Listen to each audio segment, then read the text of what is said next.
It's time to talk. Here we go.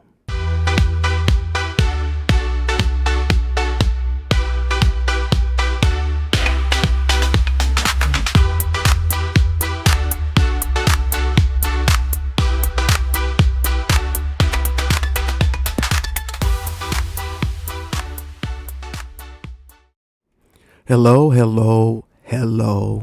and welcome to another episode of Let's Talk with Carl E. Long. This is episode 49, and I'm your boy Carl Long, and thank you so much for joining me again on the podcast. Oh, my voice is already kind of going crazy. I got a lot to talk about today. Take a swig of water here.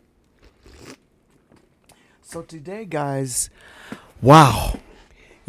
I have been in a different place for as work-wise. My career changed and everything, so I'm not able to be on top of things as I used to be, but I don't get away from the news and what's going on in the world. I make it a point to make sure that I keep up and advise you of what's happening in the world. It's not for me to report the news, but it's to clarify and let you know what's going on. And guys, if you are still someone who does not know what's happening into your country, shame on you. Too much is going on, guys, and this is not easy stuff. This is not easy stuff, guys. This is tough stuff that's going on right now, and it's time for you to wake up. It's time for you to wake up. So today I want to talk about something that really matters to every American. You know what? There's a movement. There is a movement inside the conservative politics that doesn't just want power. It wants to remake the federal government. Not in small ways, but from top to bottom. I mean, part of that is the Project 2025, the one that Donald Trump disavowed. Y'all remember that? Said he had nothing to do with it. But I'm going to show you today how all of that is coming to fruition, how everything that they said in that document is happening. This wasn't some document that just came along when Donald Trump was running for president. These people have been working this way since Barack Obama. This has been a rebuke of Barack Obama being the first black African-American president. And this little group, ever since the Tea Party has been the Heritage Foundation, they have been gearing up all these people. So this is a concerted effort to take over this country, and it's happening. And it's all in the sake of what we call Christian nationalism. Now, I've said many times on this podcast that I am a born-again, spirit-filled Christian Baptist boy, born and reared, and I believe in the authority and the leadership of God in my life, and Christ is the center.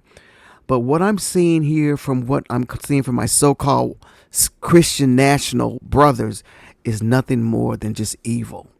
It's just evil. And for them to have taken over this country, how they have, and concerted with politics and gotten in bed with politics like they have, it's just not acceptable. And it's ruining this country.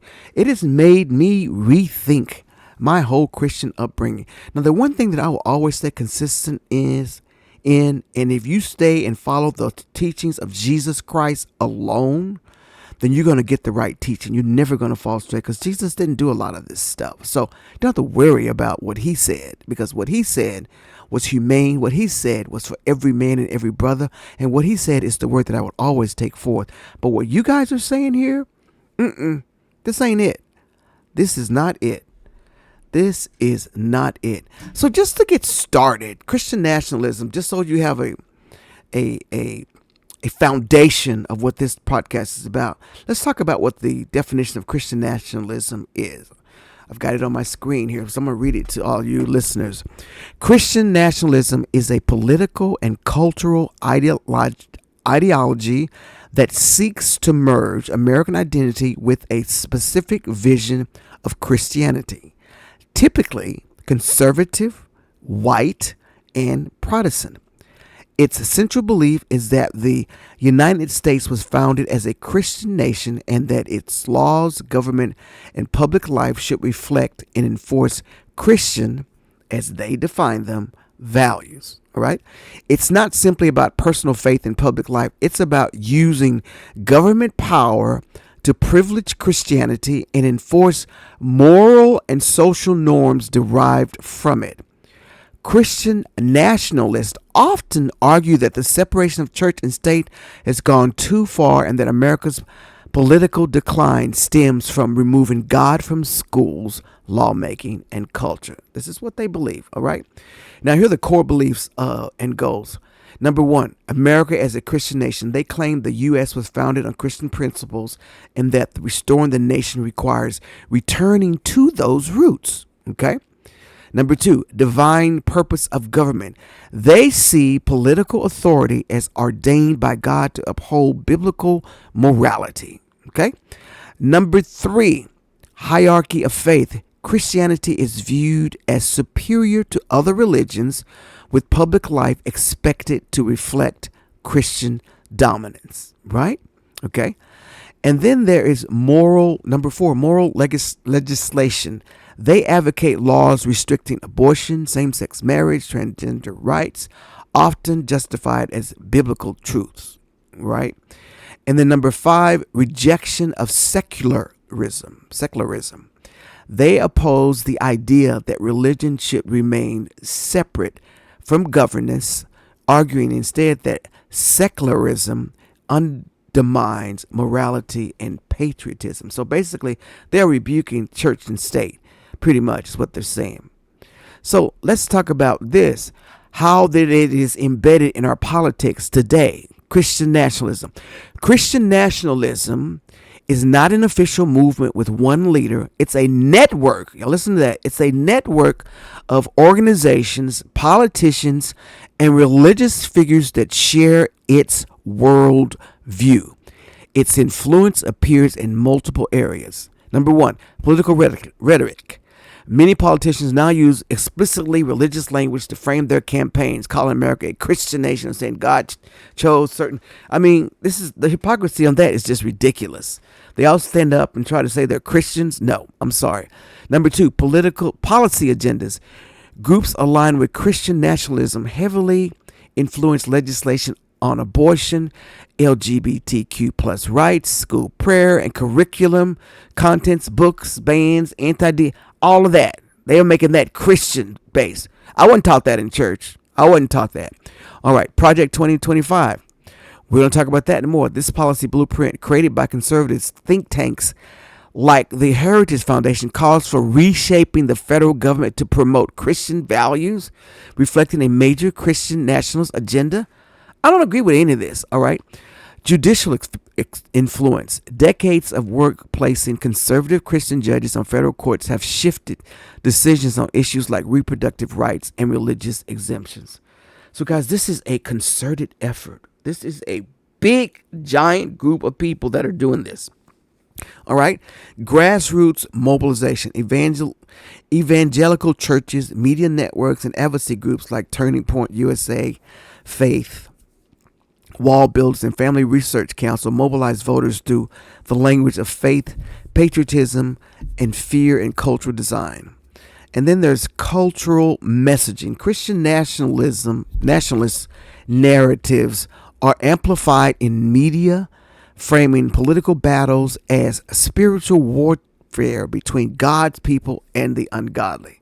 All right, so they're painting this picture that we're all just demons. If you're a Democrat, we're demons. All right.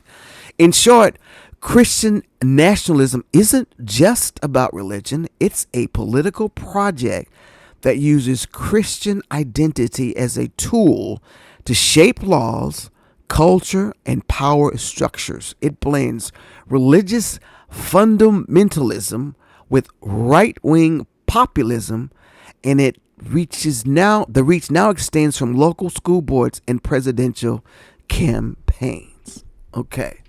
So that's where we are with that definition of that and what is going on in this country.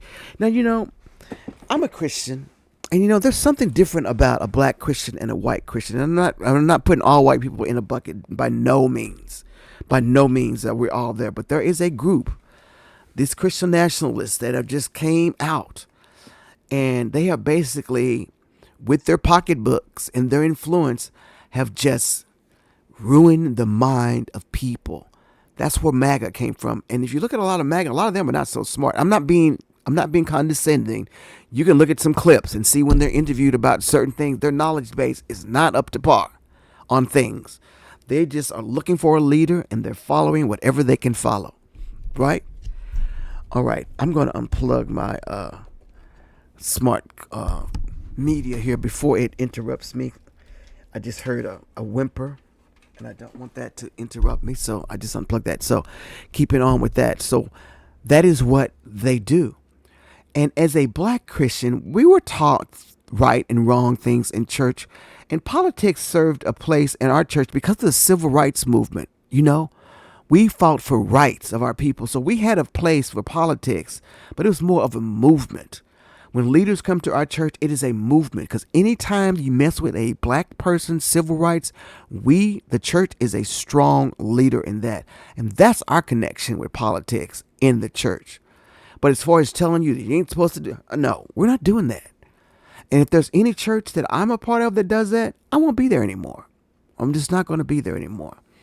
We do push voting and things of that nature, but they have taken this way too far. Way too far.